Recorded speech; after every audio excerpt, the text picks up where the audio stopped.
Hola, buenas tardes. Bienvenidos nuevamente a la charla de divulgación de la ciencia. Como siempre, me parece genial tener un invitado o a veces invitadas, pero en este caso es un invitado especial porque aparte de que es un profesor investigador de la UAM Xochimilco, es una persona con la que he generado amistad desde hace tiempo gracias al trabajo que nos ha vinculado en algún momento. ¿No es así, Así maestro es, Haroldo? así es. ¿Cómo estás? Buenas Muy bien, tardes. muchas gracias por la invitación. Sí, es cierto que nos conocemos de hace mucho tiempo y ha sido por el trabajo justamente. Es Exacto. decir, no es una relación que haya nacido por lo personal, sino por el Ujú, trabajo. Y algo que a mí me gusta mucho siempre es la idea de reconocimiento del trabajo. No solo es exacto. el trabajo per se, sino que reconozcamos lo que hacemos en la Ujú, institución y que le demos un valor. sí. Y casi siempre es un valor positivo, ¿no? Ajá. Entonces sí, sí me da mucho gusto Y eso ha estar. sido muy, muy lindo desde que conocí tu trabajo, pero bueno, antes de que le dé el micrófono al maestro Haroldo, quiero presentarte. ¿Cuál ha sido Adelante. tu formación? El maestro Francisco Haroldo Alfaro, él es arquitecto por la UAM Xochimilco.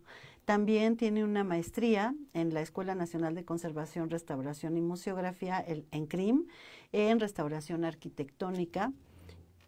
También tiene una especialidad en el Centro Internacional de Estudios para la Conservación y Restauración de Bienes Culturales, ICROM, en Roma, Italia. Ay, qué rico haber ido allá a estudiar, Sí, sobre todo por el tema pues es lo que de te va los moviendo en el monumentos tiempo, así es. patrimoniales, sí.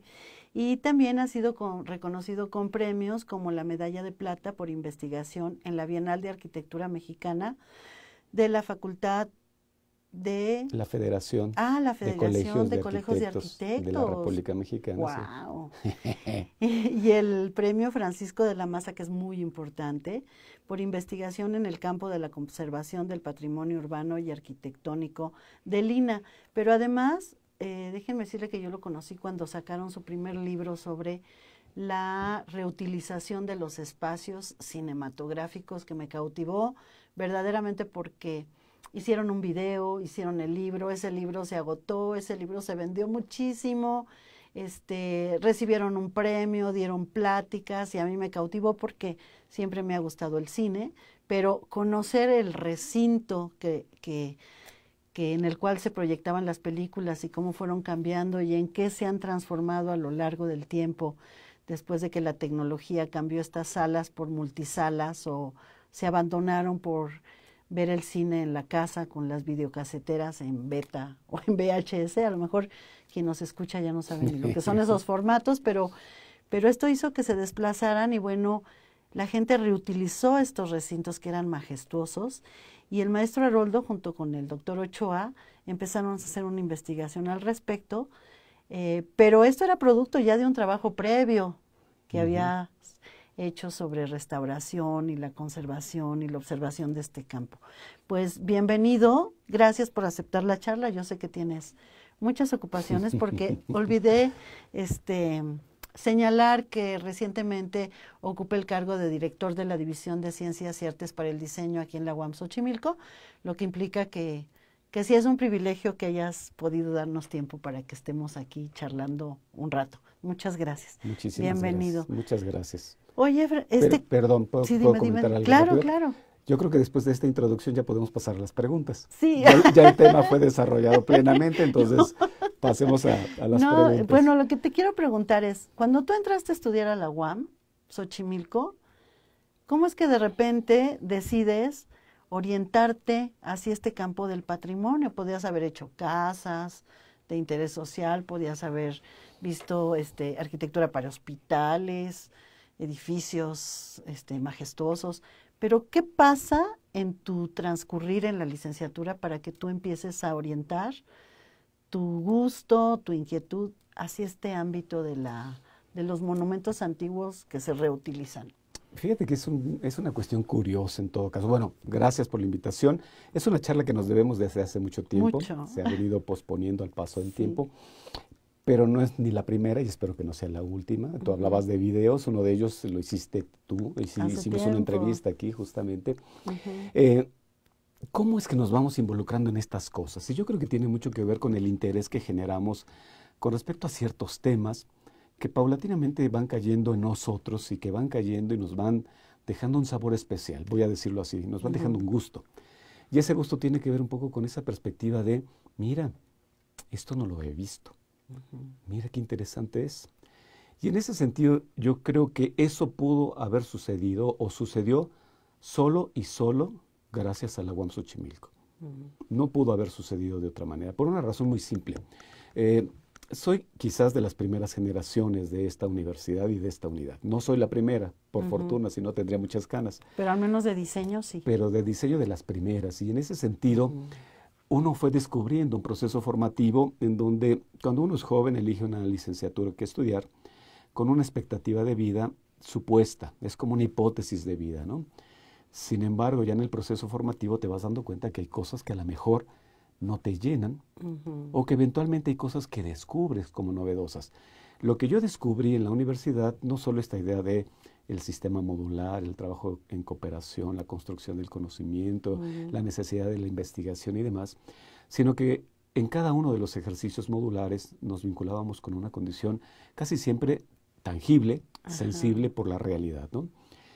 Y esta universidad, en un momento, y la licenciatura en arquitectura en particular, en algún momento tenía como problemática atender edificios ya construidos, es decir, edificios preexistentes. ¿Con qué sentido? Pensar que podíamos hacer proyectos ahí, no solo proyectar edificios nuevos, sino pensar que podíamos hacer un ejercicio de recuperación de espacios. Ese ejercicio a mí me tocó por ahí del 10º módulo de la licenciatura y trabajé en el centro de la ciudad, por la zona de la Santísima Trinidad, muy cerca de la Merced. Todo un descubrimiento. Sí. Pero todo un descubrimiento, toda una apertura. Y no porque yo no conociera el centro, me acostumbraba a ir al centro los fines de semana a caminar. Sí. Pero una cosa es ir a caminar y conocer, y otra cosa es trabajar. Trabajamos en una antigua casona que se convirtió en vecindad. Y ahí hicimos el proyecto en módulo 10. Yo no sé académicamente que también lo hice. Yo en este momento sería así como muy juicioso y a lo mejor muy crítico. Pero eso no es lo que me dejó. El ejercicio per se no fue lo que me dejó, sino esta experiencia de trabajar ahí. Al tiempo descubrí por qué razón. El programa de arquitectura, el programa primero que se aprobó, no fue cuando iniciamos nosotros, sino que se aprobó después, en el 78. Y en ese programa de arquitectura se establecía que había necesidades que eran emergentes en el país y que algunas de estas necesidades emergentes tendrían que ser integradas a áreas de conocimiento como formación emergente también.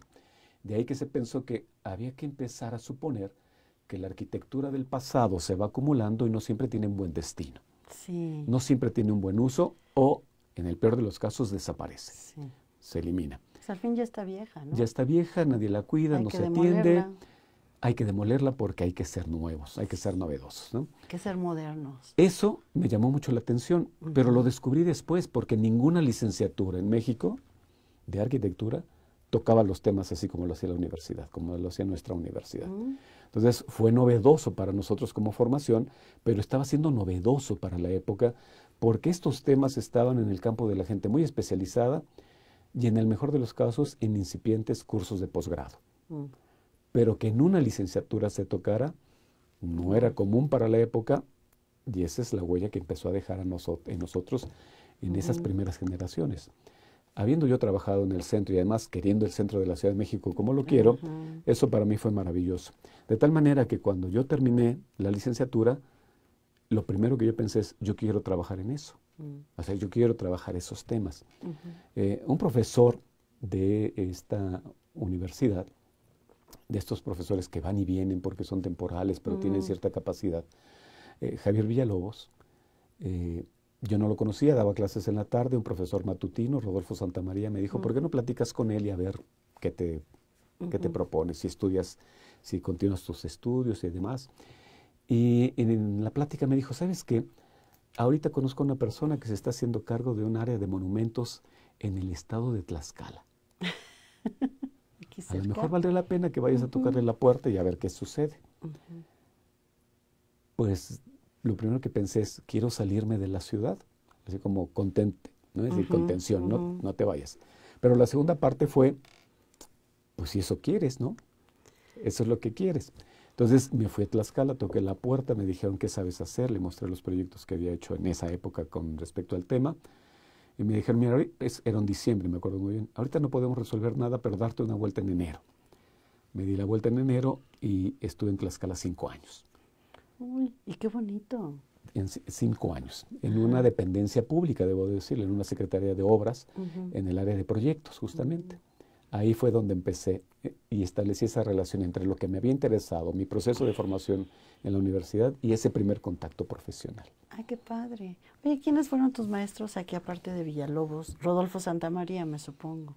Pues mira, casi que podría recordarlos así de manera intuitiva.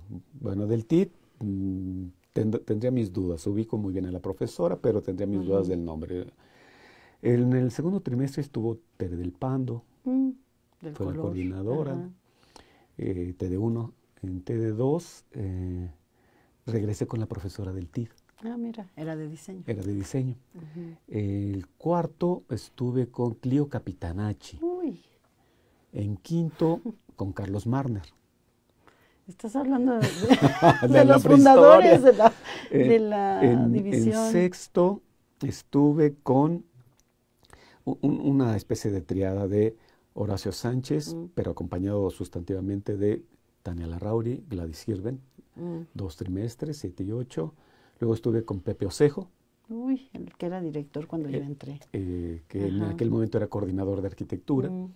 Después, el siguiente fue un profesor que se llamaba Joaquín Jiménez, que ya no lo ubico, ¿no? Cuando yo regresé para trabajar ya no lo ubiqué. En décimo, Mariano Benito Araluce. Uy. Y en 11 y 12, Rodolfo Santamaría. Digo esos nombres, pero obviamente eran equipos de trabajo. Sí, eran equipos. Hay profesores que todavía están aquí. José Luis Jiménez aquí anda. Fue de mis profesores en cuarto módulo, por ejemplo, ¿no? Esa fue la generación de profesores que me tocó en esa idea de formación. Ah, qué padre. Oye, y entonces te vas, ¿cómo decides de estar trabajando en Tlaxcala como arquitecto, investigador en este ámbito de los edificios que son patrimonio? ¿Cómo de repente decides que sí necesitas hacer una maestría en esto? Mira, no te contaré las vicisitudes en el trabajo de 5 años, simplemente que yo llego a esta oficina de monumentos, que eventualmente no continúa o sale de esa secretaría y se va a otro lado, y me quedo en la dirección de proyectos, ¿no? Es decir, como un arquitecto proyectista. Sin embargo, como el jefe que tenía en ese momento sabía las razones por las cuales yo había llegado a Tlaxcala, me dijo, bueno, pues ¿sabes qué? Esta primera actividad que vamos a hacer, te necesito que vayas a tal lugar. Tepeyanco en Tlaxcala, convento del siglo XVI franciscano. Están haciendo trabajos de restauración y yo tengo que ir a hacer como una especie de supervisión, registro de los trabajos. Recién egresado, ¿no? Sí. Pero uno no sabe decir que no. Pero además es por lo que está uno ahí, ¿no? Claro. Es decir, qué padre. ¿Qué te puedo decir? Un maestro, es una pena que yo olvide los nombres de repente, el maestro de obras, no tanto la gente que supervisaba por parte de Lina, sino el maestro de obras fue una persona de la cual aprendí muchísimo. Primero de trabajo. Era un señor que tenía su ayudante, era un maestro de obras. El primer trabajo que yo vi y que llegué a participar en el registro fue la inyección en grietas de la bóveda del templo. Inyectar en las grietas quiere decir meter una mezcla para sellar las oquedades que se fueron provocando en el tiempo. Este maestro de obras iba armando los andamios, 16 metros hacia arriba. Su ayudante le amarraba los tubos y él los jalaba, solito. Y él acomodaba y demás. Y uno detrás, ¿no?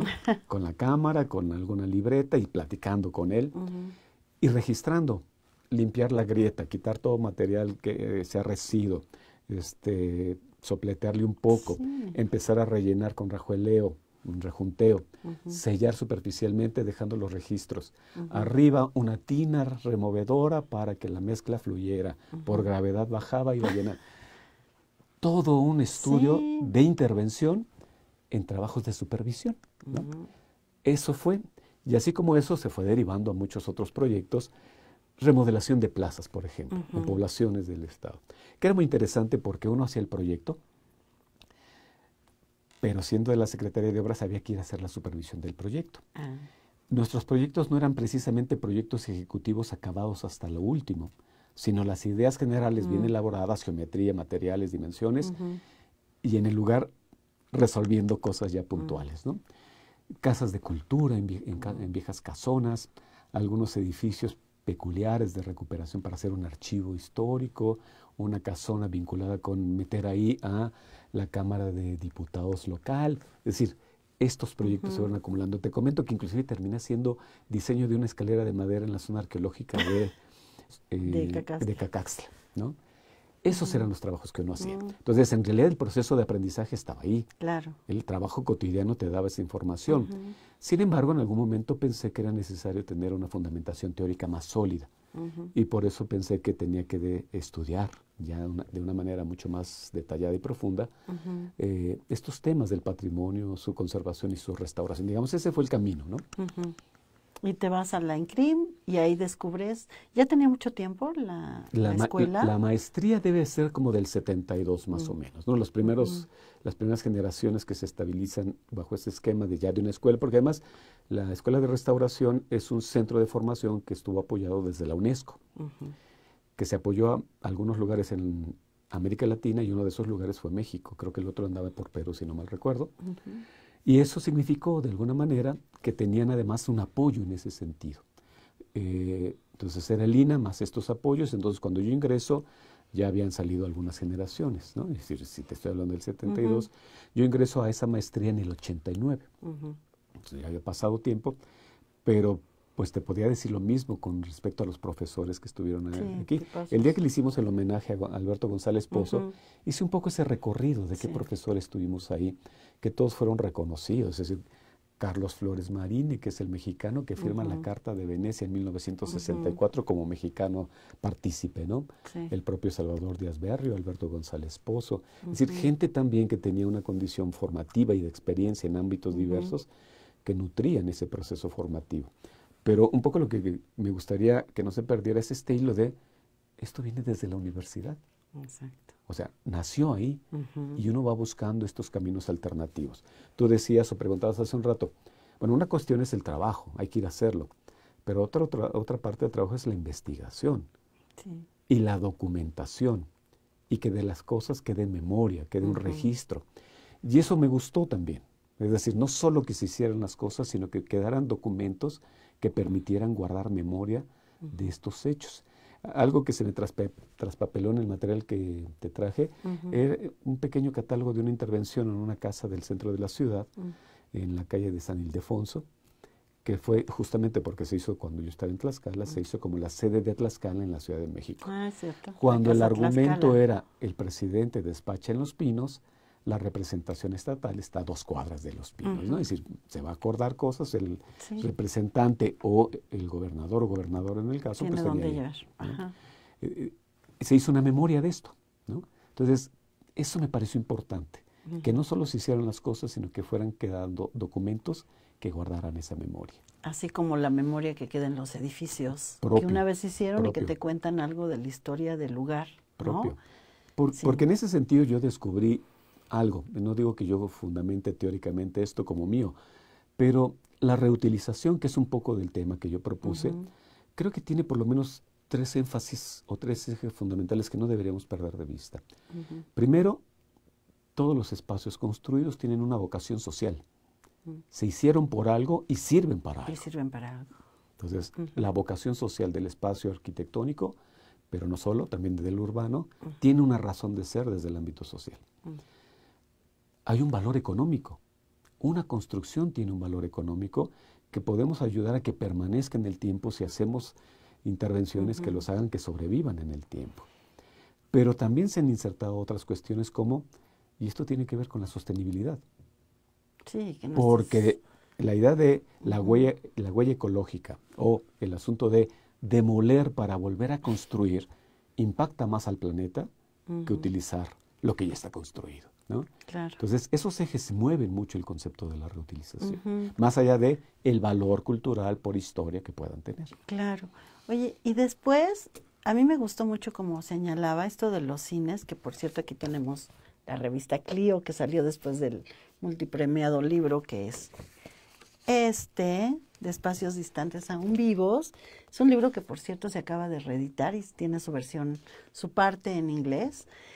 En este libro es fascinante porque empezaron a estudiar las salas cinematográficas, que en su momento eran palacios, donde se aglutinaba toda la gente, era un lugar social muy, ¿cómo te diré? Muy recurrido, era toda una celebración ir al cine cuando empezaba el cine, y se hacían grandes edificios, palacios y demás, y luego fue transitando por cambios, ¿no? Así es. ¿Cómo es que de repente, de pasar de Tlaxcala y de centros culturales y de estos espacios, se ubican en la observación de específicamente estos espacios hechos para vivir el cine?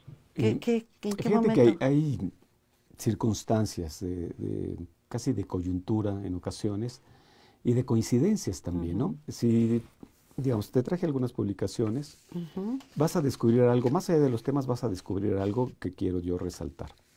Ninguno de esos libros es un libro individual, ni uno. Porque estoy convencido, es decir, yo puedo ser autor de un libro personal, pero creo que estos trabajos nunca podrán ser personales, tienen que ser colectivos. Sí. Si tú los revisas, por lo menos somos 2 autores o más. Sí, Alejandro Ochoa O, por ejemplo, el libro de La Tabacalera que tienes ahí. Acá. Gladys, querida compañera amiga. Entonces, yo creo que eso también viene de la universidad. Esta idea de que los trabajos son colaborativos y que los resultados de los trabajos tienen que ser difundidos de esa manera, siempre ha sido para mí una lógica, coherencia en relación a lo que es un trabajo de investigación o de cualquier otro tipo. No lo hacemos solos. No. Y yo creo que en ese sentido, sí, en algún momento yo pensé, ¿por qué no escribo yo un libro solo? Y llegué al convencimiento de que no lo necesito. O sea, yo no necesito un libro de mi autoría. A lo mejor mi autobiografía en algún momento, pero no así, ¿no? Me da la impresión de que los trabajos colectivos le dan sentido, primero, a diferentes miradas, a diferentes voces y acuerdos necesarios. Claro, y que la investigación es un producto de conocimiento de varios. Así es. Y enriquece mucho más. Y cuando lo transmites también colectivamente. Claro. ¿No? Entonces, ese es el sentido. Por ejemplo, el libro de La Tabacalera es un libro anterior, mucho anterior, bueno, relativamente al libro de los cines, ¿no? El de La Tabacalera debe ser de 2 o 3 años anterior al de los cines. El de los cines salió por primera vez en el 97, la primera edición. Este debe ser como del 94, 95. 94. ¿No? Entonces, digamos, el libro, tratando de contestar tu pregunta, está hablando de patrimonio, ¿no? Diferentes miradas hacia el patrimonio, en este caso particular de la colonia tabacalera. ¿Qué es lo que descubres ahí, Ceci? Que no todos son monumentos, que no todos son palacios, que no todos son grandes casonas, que hay una arquitectura menor o espacios urbanos menos representativos, si quieres, pero que también tienen sus valores y que en ese sentido de tener sus valores también merecen ser estudiados y eventualmente merecen ser documentados. Entonces, ahí hay una primera respuesta. El patrimonio es mucho más amplio que los edificios aislados y los monumentos solos. Claro. Entonces, la colonia nos dio mucha oportunidad de sustentar eso. Además, ahí aprendí otra cosa, Ceci. Ay, perdón. Que un tema tiene que ver con la investigación y lo que descubres por el caso. Pero otro tema tiene que ver con la idea de la investigación y dentro de la investigación el valor de la historia. La historia es fundamental para entender mejor las cosas. Y cuando me refiero a la historia, no es esa condición de la etiqueta congelada de fechas, años, no. Es la vivencia. Entender momentos, entender valores, suponer que las cosas evolucionan y se transforman. Y cómo esto nos ayuda a entender mejor eso que vamos a ver o a lo que nos vamos a enfrentar. La colonia tabacalera fue muy rica en ese sentido, porque nos dio la oportunidad justamente de encontrarnos con una dinámica en donde lo urbano, lo social, lo político, lo económico, lo arquitectónico, todo se vinculaba. Reconocer un proyecto urbano de la ciudad es reconocer un proyecto político o un proyecto económico. Entonces, en ese sentido, la perspectiva de la tabacalera dio esa oportunidad. ¿Qué pasa con los cines, por ejemplo? Es decir, porque es esa transición no muy lejana. Puedo plantearlo como anécdota, pero vale la pena comentarlo, aunque quizás lo he comentado en otros foros. Este proyecto de investigación nació de una huelga. Fíjate. Nació de una huelga por una condición muy simple. Habíamos tenido, bueno, sabemos que la universidad ha tenido una condición periódica de huelgas por razones diversas y bueno, enfrentamos esa vida a partir de lo que puede significar ese momento. Pero después de haber vivido una huelga muy peculiar en el 92, cuando se nos presentó la huelga del 94, Alejandro Ochoa y quien habla, habíamos empezado a tener algún contacto en nuestras actividades académicas. Había empezado yo a colaborar a invitación de él en algo que él había planteado en un principio que se llamaban Jornadas de Cultura y Arquitectura de algún lugar del país. Empezamos a colaborar de manera directa en el 92 con un tema de Oaxaca. Y en la huelga del 94, por alguna razón muy peculiar, decidimos sentarnos a platicar, supongo de todo, ¿no? De la huelga, del impacto, ¿no? En un restaurante cuyo nombre no me acuerdo. No, sí me acuerdo. Pero es muy conocido. Pero es muy conocido. Nos sentamos a platicar. Y un poco la idea de esa plática fue, ¿qué podemos hacer en conjunto? Y en ese ¿qué podemos hacer en conjunto? Se presentó una condición muy peculiar. Apareció en nuestra plática un calendario de la Cineteca Nacional, que había salido, si no mal recuerdo, en el 92, en donde los meses estaban representados por salas de cine. O sea, eran fotos de cines. Y la charla derivó un poco en la idea de nuestra memoria de los cines, nuestra memoria, es decir, lo que nosotros recordábamos de los cines. Tú decías hace un rato que hablamos de ciertos temas y algunas generaciones jóvenes no sabrán de qué hablamos, ¿no? Pero para nosotros hablar de los cines en ese momento fue hablar no solo de que todavía existían, sino que era parte de nuestra memoria de vida. Porque muchas de estas viejas salas a las que tú hacías referencia habían sido espacios de nosotros, habían sido espacios de nuestra infancia. Entonces los conocíamos, habíamos estado en ellos. Y lo que discutimos en ese momento es que de la cinematografía en general, pero particularmente de la cinematografía mexicana, se habían dicho ya muchas cosas. De la época de oro, de las grandes estrellas, de los directores, de la gran fotografía. Pero no se hablaba de las salas. En ningún lugar se mencionaba a los cines. Y ya no digo de los cines, de los estudios como espacios tampoco. Se hablaba de lo que sucedía ahí, pero no de los espacios. Y algo que descubrimos en ese momento, por la información que teníamos, es que cuando se hablaba de algún cine en algún libro, era porque se refería más bien al autor, ¿no? Este autor ha hecho estas cosas y en algún momento hizo un cine. Como era un autor, un arquitecto importante, pues había ahí una ponderación. Pero el cine no era su obra máxima, ni mucho menos. Hizo un cine. Y nos dimos cuenta que ese fue el planteamiento. Había que cubrir una parte de la historia que no estaba documentada. Que teníamos una ventaja porque conocíamos de vida esos espacios. No todos, pero los conocíamos de vida y sabíamos lo que había significado esta idea de ir al cine. No es ir al cine de hoy. Ir al cine en los años 50, 60, y estoy hablando ya de generaciones que pueden entender lo que yo estoy diciendo y no más antiguas, pero también en esta perspectiva de lo que significaba ir al cine. Y era, sí lo debo decir en mi caso particular, era como un festejo, era como un día especial. Lo máximo. Porque ese día era tan especial que eventualmente no era solo ir al cine. No. A lo mejor en ese momento el papá había juntado dinero y además iba a pasar, íbamos a comprarle zapatos al niño, ¿no? O a los niños. O que a lo mejor por primera vez en mucho tiempo íbamos a ir a comer a un lugar fuera. No importaba qué lugar. La fonda de la esquina, comíamos fuera. Entonces ir al cine era todo, no solo un protocolo, porque además a veces había que vestirse más formalmente, no los niños, pero había que vestirse más formalmente, pero era toda una condición de ir al cine, era una expresión social. No era ver la película solamente. O sea, hoy ir al cine es ir a ver una película o otras cosas. Pero ir al cine en aquel momento era así como una condición familiar o social. Claro, generaciones de otro tipo o personas de otros momentos, pues el cine era ir con la novia, por ejemplo, ¿no? O ir con los amigos saliendo de la escuela. Eran muchas cosas en ese sentido. Entonces, era una experiencia. Y lo que nosotros definíamos ahí es que esa experiencia no estaba documentada.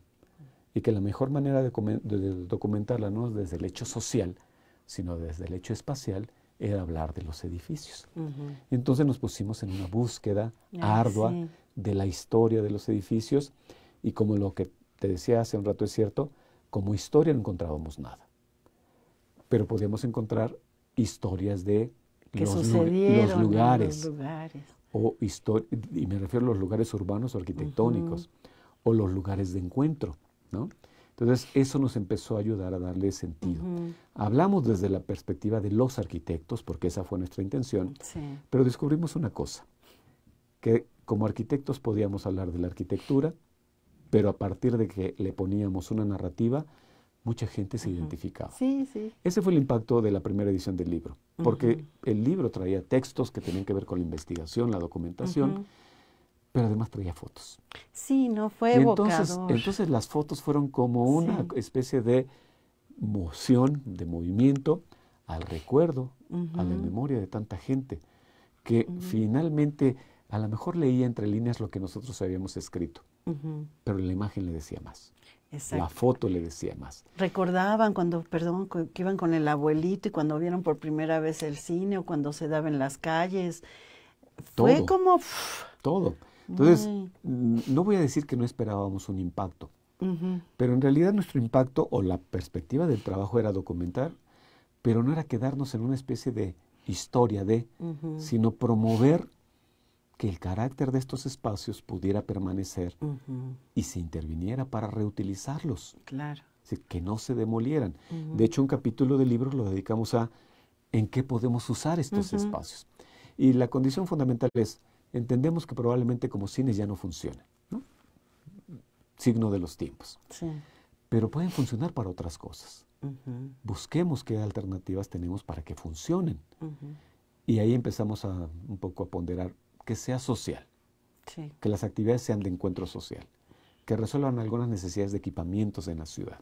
Ese fue el motivo y eso que es lo que podrán encontrar en ese capítulo en particular. En ese momento sucedió, cuando estábamos en esta estructura de investigación y de escritura de los textos, sucedió, por ejemplo, que se pusieron a la venta muchos medios de comunicación, incluyendo televisión, y muchas salas cinematográficas que estaban en Cotza en aquel momento. Y eso fue así como un golpe contundente porque fueron vendidos y quienes recibieron los productos comprados no le entendieron ningún valor. No. Y los empezaron a convertir en la idea de reutilización. Pongo un caso concreto que fue el más constante. En tienda de electrodomésticos amarillos. Sí. ¿No? El cine perdió toda su noción. No solo porque desapareció todo su interior, sino porque perdió esta condición de encuentro social. No porque en una tienda no se dé un encuentro social, pero el motivo es otro. Compras y te sales. Y en ese sentido fue una lógica que dijimos, llegamos tarde, ¿no? Porque estábamos en este proceso. Pero dijimos, pero todavía hay ejemplos, todavía hay casos sobre los cuales podemos movernos.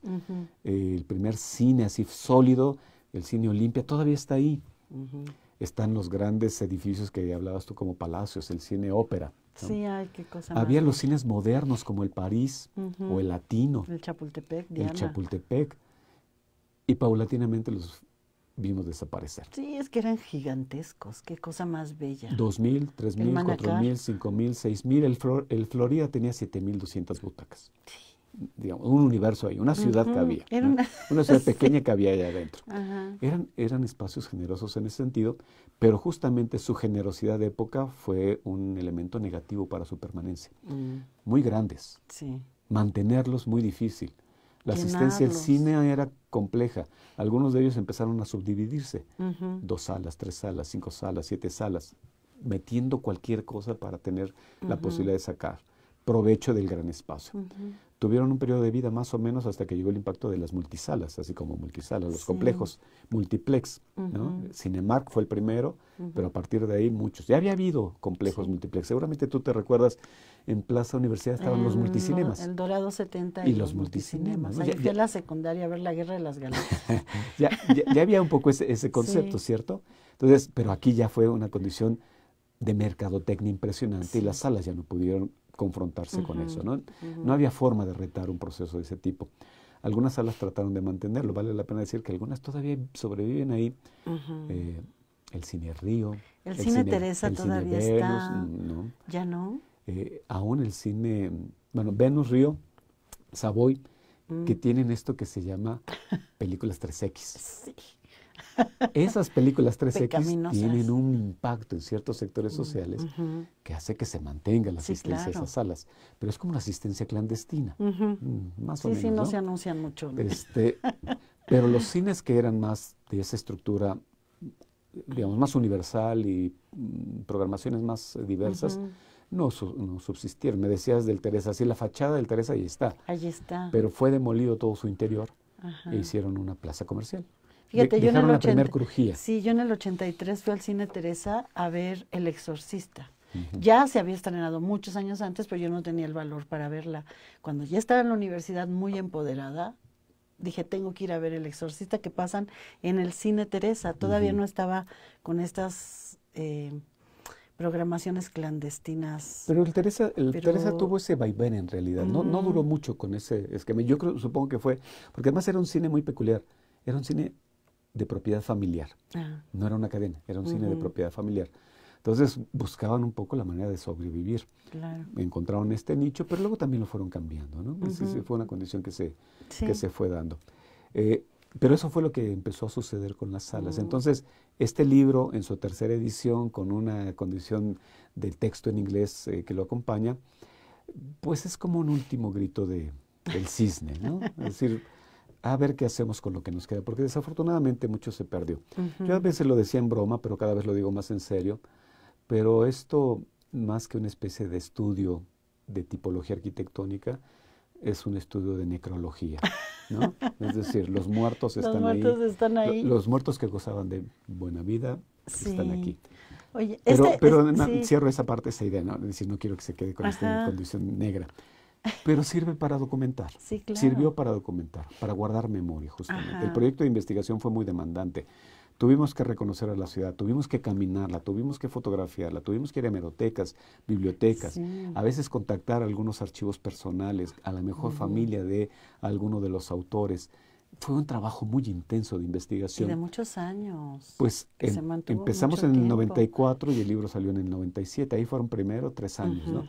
Ya sabemos, una buena parte de esto también fue el proceso editorial, que no siempre es así como muy ágil por las características de nuestra universidad. Es decir, somos una universidad y no una casa editora. Pero se fueron cumpliendo los tiempos. Entonces, en ese sentido, sí fue muy demandante. Pongo la anécdota que siempre pongo cuando decía descubrir los cines y dónde estaban. Un primer documento que yo descubrí en su momento, dije, pues con esto empezamos. Fui a la hemeroteca en CEU y me encontré un directorio telefónico de los años 20. Y en el directorio telefónico de los años 20 había el apartado de cines. No, hombre. Cine fulanito, tal dirección. Cine fulanito, tal dirección. Nos sirvió para saber qué cines todavía existían en el momento de la investigación o cuáles ya habían desaparecido, pero nos sirvió para encontrar su ubicación, una primera ubicación. Por eso en este libro hay planos urbanos, porque están ubicados algunos de los cines, justamente porque fuimos identificando que aunque no los conocimos, porque ya habían desaparecido para nuestra época, fueron edificios que existieron y que supimos dónde estuvieron. Sí. Bueno, cuando quieran saber algo sobre reutilización de los espacios arquitectónicos, salas de cine, con el maestro Haroldo y con Alejandro Ochoa y con muchos alumnos que se han involucrado a lo largo de estos años en este campo de conocimiento. Pero también hay otra parte, quiero que me cuentes esto que también tuviste que ver con un plan rector en la escuela de Chapingo. ¿Esta escuela de Chapingo qué es? A ver, cuéntame, porque tiene una historia bien bonita que me estabas contando. ¿Y cómo es que van a dar usted? Primero te voy a contar por qué llegamos ahí, porque nos vuelve a vincular con... La universidad tiene tantas posibilidades y tantas salidas que uno no las descubre hasta que suceden. En la licenciatura en arquitectura, bueno, debo decir que después de todo este periplo de fuera de la universidad, regresé a la universidad para dar clases años después. En una condición de esas que nos suceden muy comúnmente, de que no lo pensé, no estaba en mis planes, llega de repente una invitación, te vinculas y dices, ¿por qué no? Además es mi universidad, ¿por qué no? Entonces regresé y empecé a trabajar como docente, ¿no? En arquitectura, de ese recuerdo que te planteaba, yo hice un ejercicio en una vecindad, en el centro histórico, como parte de mi formación, se fue formalizando y en arquitectura, en el año terminal, hay una línea, un área de trabajo en el área terminal, que es la revitalización de espacios, ¿no? Que incluye la idea de reutilización de espacios preexistentes. Esa línea se da y los alumnos que cursan con nosotros, eso es lo que ven. Trabajamos sobre estos temas a nivel urbano, a nivel arquitectónico, pero también proponemos edificios nuevos en esos contextos. Es decir, no nos quedamos solo con recuperar estas cosas del pasado, sino que proponemos cómo integramos arquitectura nueva en estos contextos, que no sea cualquier arquitectura, que sea de nuestros días, pero que dialogue con el pasado. Trabajamos en ese año. Por ahí del 96, 97, ese ejercicio de año terminal lo hicimos en la Universidad Autónoma Chapingo, en la antigua hacienda de Chapingo. Ahí hicimos el ejercicio. Hicimos el estudio urbano, hicimos proyectos de recuperación de algunos edificios, etcétera. En los años 90, te estoy hablando. Como 10 años después, recibo una llamada telefónica. En ese momento todavía era yo coordinador de la licenciatura de arquitectura. Recibo la llamada telefónica buscando a un profesor, Francisco Haroldo Alfaro Salazar, de la Universidad de Chapingo. Ya la persona que me buscaba, reconociéndome, dice, soy yo, ¿no? Esta persona era una oficina muy peculiar porque se dedicaba a bienes patrimoniales. Ya sabes lo que significa esto. Sí. Las propiedades de la institución, cómo están distribuidas, la administración y demás. Pero había, dentro de esa vinculación con la universidad, alguien que había descubierto una cosa, que cuando nosotros fuimos, les dejamos a ellos todo lo que hicimos. Carpetas, láminas, todo el proceso de formación de esos estudiantes se quedó ahí. Fíjate. Y 10, 12 años después nos buscan y lo primero que me dicen, arquitecto, fíjese una cosa, ustedes hicieron una carpeta de estudio urbano y nos dijeron ahí, si no cuidamos esto, nos van a pasar estas cosas, esta idea de diagnóstico-pronóstico.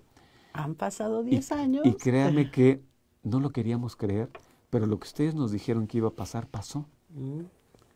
Entonces lo que queremos ahora es que nos hagan un estudio, pero menos académico y más profesional. Y dije, pues podemos, quizás. No es esa la vocación de la universidad en el sentido de, pero la universidad da servicio universitario. Claro. Y podemos hacer trabajo de servicio universitario y seguramente nos los van a pagar, ¿no? Pues hicimos un convenio, firmamos un convenio patrocinado con la Universidad de Chapingo, la Autónoma de Chapingo, para hacerles una propuesta de plan rector, de ordenamiento del territorio, que fue el nombre que le dimos, ¿no? Ordenamiento de la planta física. Nos llevamos un ratín en elaborarlo, un par de años, bueno, entre el 2008 y 2009 más o menos, y ese trabajo, de alguna manera, se centró en esta noción de reconocer el campus universitario, conocer su historia, tratar de entender sus problemáticas en el tiempo y derivar de ello una propuesta de ordenamiento del territorio. Fue curioso porque firmamos ese convenio patrocinado con ellos y en ese mismo momento y de manera simultánea nos dijeron, bueno, y mientras están haciendo eso, tenemos viejas instalaciones en la hacienda que quisiéramos ver si las podemos recuperar. Ay, qué padre. Entonces, simultáneamente se hizo un proyecto de hacer una primera propuesta para recuperar las instalaciones pecuarias de la universidad. ¿Qué documentote? Pero después dijeron, oigan, pero tenemos una serie de problemáticas con los servicios universitarios que tenemos al exterior, porque es curioso, Chapingo tiene o tenía correo, telégrafos, tortillería, panadería. Ciudad, ¿no? todo. Pero algunos de estos están externos al campus, están cerca, no, a un lado, pero están externos. Y me dijeron, no nos pueden hacer una propuesta urbano-arquitectónica de ese lugar. Firmamos otro convenio patrocinado, hicimos ese proyecto también. Y de alguna manera fue muy interesante por dos razones. Porque el origen del proyecto viene de las actividades de la universidad desde el ámbito de la docencia, que derivaron en su momento en el ámbito de la investigación. No hubo un proyecto específico de investigación, pero tuvimos que hacerlo. Y se complementó en su momento con este llamado desde la universidad para que les apoyáramos con esto, ¿no? ¡Qué bárbaro! Entonces, en ese sentido, el trabajo tuvo una cualidad, Ceci, que a mí me gustaría comentarla ahora. Sí, la que quiera. Primero, se va a lastimar. Lo hicimos como un cuerpo académico, ¿no? El cuerpo académico, nuestro cuerpo académico, que es digamos, un área de investigación interdepartamental, hay gente de los 4 departamentos de la división, nos vinculamos con el proyecto, ¿no? Entonces nos llamaron, podemos hacer este trabajo, nos vinculamos. Pero para hacerlo nos metimos en 2 dinámicas. Primero, buscar a egresados, aún recién egresados, no tenían nada que ver con Chapingo, a los cuales podíamos apoyar económicamente para que colaboraran con el proyecto. Y alumnos de servicio social a los cuales les apoyábamos económicamente. Es decir, el dinero que se recibió, ya sabes, una parte del dinero se lo queda a la universidad y otra es la operación del proyecto. Entonces, apoyamos a prestadores de servicio social, pagamos a egresados de nuestras licenciaturas y trabajamos nosotros como colectivo. Qué padre. De tal manera que ese fue el proceso de trabajo y de ahí se derivó el tema en particular. Pero además fue muy interesante porque la escuela, es decir, la Escuela Nacional de Agricultura y Veterinaria, se funda hacia los años 50 del siglo XIX, 1854. Hay una fecha particular porque se dice que una de las primeras actividades fundacionales sucedió un 22 de febrero. Y esa fecha se ha convertido en una tradición. Es más, si tú buscas qué sucede como festividades el 22 de febrero, te vas a dar cuenta que es la celebración del Día del Agrónomo. Es por eso, porque la fecha fundacional de la escuela fue en el 22. Y seguro tiene que ver con los ciclos agrícolas. Y probablemente tenga que ver con algo de los ciclos agrícolas, pero aquí también tiene que ver con cuestiones políticas. En esa fecha se fundó, ¿no? De tal manera que esa condición de fundación hizo que esta escuela, que era así, Escuela Nacional de Agricultura y Veterinaria, estuviera en varios lugares en la Ciudad de México. El último de ellos fue en un establecimiento dominico, religioso, que fue tomado a partir de la aplicación de la desamortización de los bienes eclesiásticos y que se destinó a esta escuela como de agricultura y veterinaria, las dos cosas. Pasan muchos sucesos a lo largo de las décadas, incluyendo la Revolución, y durante la Revolución se expropia la hacienda de Chapingo. La escuela como tal se había parado por la Revolución misma. Decía yo que además había una formación militar y por lo tanto vieron un riesgo en esa formación militar y la escuela se detuvo un rato. Y cuando regresa se le busca sede. En San Jacinto se queda la Escuela Nacional Veterinaria y hacia Chapingo se mueve la Escuela Nacional de Agricultura. La veterinaria después es tomada por la UNAM. Y es una de sus facultades. La de Agricultura se queda en Chapingo, ya como nueva sede. ¿Y qué es lo que sucede ahí? Te comento rápidamente para no sé si tengamos tiempo. Tenemos como 10 minutos. Híjole. Pero podemos hacer otra charla para pero bueno, esta hacienda, entre muchos propietarios que tuvo, fue jesuita en su momento, tuvo propiedades privadas y terminó en las manos de gente de política, militar y político. Un presidente de México, Manuel González, que tuvo un periodo de 4 años y antes de él fue presidente Porfirio Díaz y después de él fue presidente Porfirio Díaz, ¿no? O sea, fue ahí. Y él en algún momento adquiere la hacienda de Chapingo, es su propiedad. Cuando él es propietario, por alguna extraña razón que solo sucede en la política mexicana, terminaba siendo gobernador de Guanajuato, pero mientras estaba acá. Hizo trabajos de remodelación. Se dice que contrató a Antonio Rivas Mercado para hacer la remodelación del casco de la hacienda. Pero obviamente, en su visión de momento, le invirtió a la hacienda. Metió un peine de ferrocarril a la hacienda. Y había una estación Chapingo del ferrocarril. Metió todos los insumos de producción que se podían como vanguardia de la época para estas haciendas. Entonces, era una hacienda medianamente equipada. Cuando se expropia, pues lo que se saca es ventaja de ese equipamiento que se tenía para pasar a este proceso de formación de gente vinculada con el campo. Chapingo tiene un lema que creo que en algún momento tendrá que cambiar, ¿no? El lema es enseñar la expropiación de la tierra y no del hombre. Sí, tiene que cambiar. La explotación de la tierra, ¿no? Porque de hecho ya cambió el concepto de los agrónomos. Entonces ya no podemos hablar de la explotación de la tierra. Pero bueno, ese fue el lema con el cual digamos, se formalizó. Y esta escuela se asentó ahí. Para los propios años 20, cuando se instala, se mete nuevos espacios. Se integra una biblioteca, que todavía está ahí el edificio. Se aprovechan muchas de las instalaciones de la hacienda, se meten dormitorios, comedores, etcétera. Y se construye la parte pecuaria, que aunque la había, no era la parte pecuaria para enseñar. Se instala para enseñar establo, caballeriza, porquerizas, gallineros, también había cultivo de iba a decir avispas, de abejas, para la miel y demás. Entonces se van construyendo instalaciones ex profeso para eso, ¿no? Estas instalaciones son historia de la escuela, o sea, sus primeras instalaciones, no la que heredan de la hacienda, sino sus primeras instalaciones.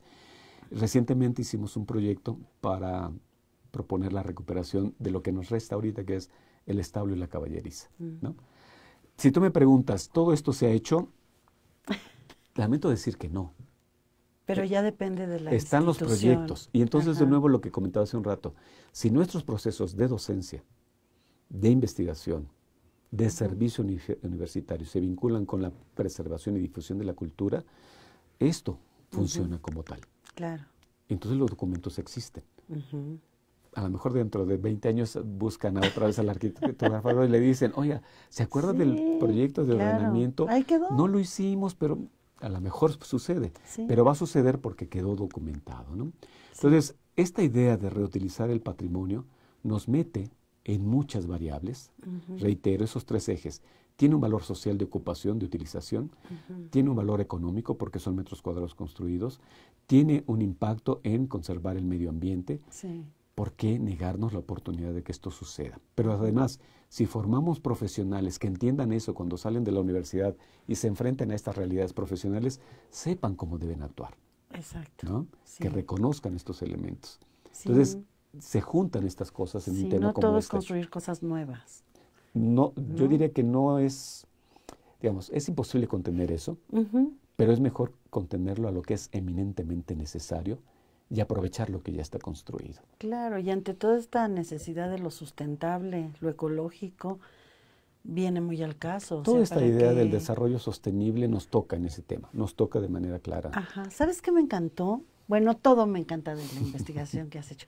Esto que dijiste dejé el documento que hicieron en módulo, en ese lugar donde fueron a trabajar, ahí se quedó y se generó como un documento. Una de las cosas que a mí me ha preocupado mucho es de que entré a extensión universitaria y me tocó hacer todo este trabajo sobre Xochimilco y la vinculación, fue precisamente que a veces no se entrega lo que se hace. Aquí nos formamos en cada trimestre haciendo una investigación en algún sitio, con alguna comunidad, y muchas veces no se logra el compromiso de regresarle ese documento, por sencillo que sea, se construyó a partir del trabajo con la comunidad, con quien nos dio información, con nuestra investigación académica, y se queda como en que me pongan calificación, y ya. O a lo mejor se va a la biblioteca si tuviera un valor verdadero, fuerte. Pero regresarlo a la comunidad es algo que no necesariamente, quizá no es el caso de ustedes, pero yo que estuve trabajando 25 años sobre la comunidad de Xochimilco, ese era un reclamo que me hacían. Me dicen, vienen y preguntan que si tenemos la chinampa, que producimos, que bailamos, que comemos, las mayordomías, pero no sabemos qué pasó con esos alumnos. Fíjate que yo tengo ahí, por lo menos creo que comparto esa idea con la gente con la que he colaborado al paso del tiempo en esto, que nos obligamos a trabajar sobre hechos reales, ¿no? Cuando recibimos la invitación de Chapingo, dijimos sí. Es más, tengo que decirlo, Chapingo nos mandaba autobús para ir y nos regresaba, ¿no? Es decir, se comprometieron ellos con el trabajo. No solo porque se acordó hacer ese trabajo de módulo, que fueron 3 módulos ahí, ¿no? Sino porque tú entiendes que finalmente para nosotros eso es una oportunidad que no tendríamos si no hubiera disposición de quien nos invita o de quien nos recibe. Y en ese sentido, lo que siempre le decimos a los estudiantes, nos van a dar, tenemos que resarcir. ¿Con qué podemos resarcir? Pues con nuestro trabajo. No es el trabajo de nosotros como profesores, o no es el trabajo de ustedes como estudiantes, es el trabajo de la universidad. Y si nos comprometemos, porque nos van a dejar entrar, que nos dejen entrar a un lugar para medirlo, fotografiarlo, ¿eh? Y decirles, les vamos a entregar el levantamiento. Claro. Eso es lo que les vamos a entregar. Y el proyecto que hagamos, si les interesa, ahí está. Sí, ya ustedes lo tienen. Ustedes decidirán lo que hacen. A veces nos han pedido que si podemos continuar. No siempre podemos. No es fácil. Porque además, como estamos hablando del área terminal, son alumnos que se van. Y pues difícil retenerlos para que den continuidad, pero hay alumnos que sí se involucran en ese sentido. Pero algo que comentamos mucho, yo por lo menos sí hago un énfasis en ese sentido, es que nos vinculamos con sectores de sociedad muy diversa. A veces no es que nos los inventemos, pero escogemos un lugar y ahí conocemos a la gente. Pero hay veces, como en el caso de Chapingo, que nos invitaron y nos acercamos. Entonces, nos invitan porque se supone que sabemos. Sí saben. Pero nosotros no les resolvemos la vida. Tienen una necesidad y nosotros tenemos una posibilidad de proponer algo. Pero nosotros no somos salvadores del universo, no somos supermanes. Por lo tanto, tenemos que ser, igual que ellos, un ente social que entra en colaboración. Recibimos y damos. Claro. Nos benefician, pero beneficiamos con nuestro trabajo. Y ahí quedan los nombres de los alumnos. Las carpetas va con el nombre del alumno, ahí queda. No es un anonimato o no es el privilegio del profesor. Ahí quedan las referencias de quiénes son los responsables de lo que hayamos propuesto. Claro. Por lo tanto, también hay un reconocimiento al trabajo de los alumnos. Pues eso es precisamente el círculo completo que realiza nuestro sistema modular en la UAM Xochimilco, ¿no? Observar, vincularse, hacer un proyecto, intervenir con las personas en la capacidad que tiene la universidad, que como dices no va a resolver ningún problema, va a atender una necesidad delimitando muy bien los alcances y que dará un documento para que lo tomen en cuenta, continúen o se vuelvan a acercar a la universidad. Y ese compromiso social es fundamental. Fíjate que eso que comentas me parece interesante. Pongo el caso de Chapingo, en estos dos niveles. El primer nivel lo hicimos como un ejercicio académico de docencia, es formativo. Sí. Y nuestros alumnos hicieron una investigación que no es científica per se, es una forma de allegarse conocimiento, es una investigación formativa. Que ellos encuentren valor en la investigación a través de estos procesos es fundamental. Y en ese sentido, este trabajo costó trabajo porque tenemos que ajustarnos a los tiempos trimestrales y a los módulos. Sin embargo, el acuerdo con la institución fue ese y así cumplimos. Este segundo trabajo no lo podríamos haber desarrollado trimestralmente como módulo, porque había que dedicarle, ¿no? Entonces, diferenciar estas cosas también es importante. Exacto. De tal manera que no nos comprometamos nosotros en algo que sabemos que no vamos a poder cumplir, pero que la gente no espere algo que no estamos ofreciendo, ¿no? Entonces, en ese sentido sí es importante tener claridad. Sí, y en esta formación universitaria los jóvenes también aprenden a saber hasta dónde pueden llegar, en qué tiempos, con qué compromisos, con qué presupuestos, qué sí se puede, qué no se puede. Es parte de la formación. Y te voy a decir algo que yo fundamentalmente lo valoro mucho. Aprenden a tratar con gente. Exacto. Aprenden a relacionarse con las personas. Aprenden a respetar las cosas que no son propias en relación a los beneficios que obtenemos en una relación. Aprenden a ser entes sociales. Y en esa idea de ser entes sociales aprenden a ser ciudadanos también. No solo es su formación disciplinar, sino aprenden a ser ciudadanos. El caso que yo recuerdo, así como condición fundamental, es trabajamos un año en Hidalgo en el acueducto del Padre Tembleque, un año completito, con un patronato, sociedad civil organizada. Llegábamos a dormir ahí. Yo dormía en la sala de espera de un consultorio que tenía la doctora, ahí en esa población de Zempoala, pero los alumnos dormían en la casa de la doctora porque tenía un segundo piso donde acomodaban y ahí se quedaban. Nos podíamos quedar una semana trabajando de manera constante, ¿no? Aprendimos también, los alumnos también aprendieron a esa relación social que significa cómo nos comprometemos con sectores, de tal manera que entendamos que eso, y lo digo en el mejor de los sentidos, nos beneficiamos a ambas partes, ¿no? Sí. Que los alumnos vean eso. Exacto, eso que dicen, no solo la formación disciplinar, la formación para la vida, ¿no? Ay, Francisco, qué rico. Platicamos, sí nos debíamos esta charla de esta manera. Y además yo te agradezco. Ahora sí ya vamos a empezar el programa.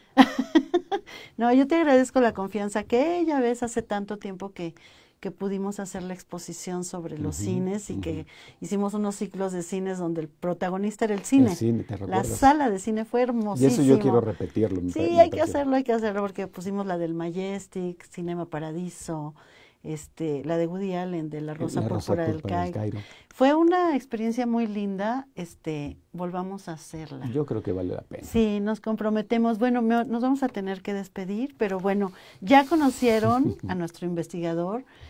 No solo es el director de CIAD, no solo es maestro de arquitectura, sino es un egresado que además abordó este ámbito de la reutilización de los espacios arquitectónicos. Y bueno, esta charla ha sido muy linda. Yo antes de que nos despidamos quiero agradecer a quienes están por aquí viéndonos: Ser Agustín, Jan Mili, Osorio Ruiz, José Af, Gabriela Naya Saavedra, ay doctora, mucho gusto. José Luis Camacho, hola, egresado de arquitectura. Nick Teja es arquitecta, también está terminando la carrera. Jess Almanza, Abel Rodríguez, José Ab, Claudio Miranda, Pablo García. Nick Teja dice que es muy importante la concientización sobre la reutilización, conservación y restauración de espacios arquitectónicos. Jael Herrera, la doctora, la mandamos saludos, nuestra actual coordinadora de la licenciatura de Arquitectura. Gracias por la práctica. Nos dice Nicole Galeana está viendo el video. Gracias por los que aquí se manifestaron. Y bueno, agradezco muchísimo al equipo de TV UAM que siempre hacen posibles estas transmisiones. También a la doctora Marta Isabel Flores, quien es mi coordinadora de extensión universitaria, a la doctora Angélica Buendía, secretaria de la unidad, y por supuesto al arquitecto, doctor Javier Soria, quien es el rector de la Unidad Xochimilco y además también es especialista en esto de los espacios. Somos el mismo cuerpo Son del mismo cuerpo académico, que además fundaron la maestría. Tenemos una en maestría este ámbito, ¿no? En la utilización de que impulsaron desde hace tiempo y que ha generado muchos Estamos ya en la octava generación ya. Ajá. Va a ingresar la octava generación. Felicidades, ya ha sido como un espacio muy bello para estudio, para investigación. Sí. Pues bueno, nuestro rector de la Unidad Xochimilco es de esta área de investigación. Algún día lo podremos entrevistar cuando tenga un poco de espacio, pero por lo pronto le mandamos un saludo y agradecemos la posibilidad de hacer estas charlas de divulgación de la ciencia. Muchísimas gracias.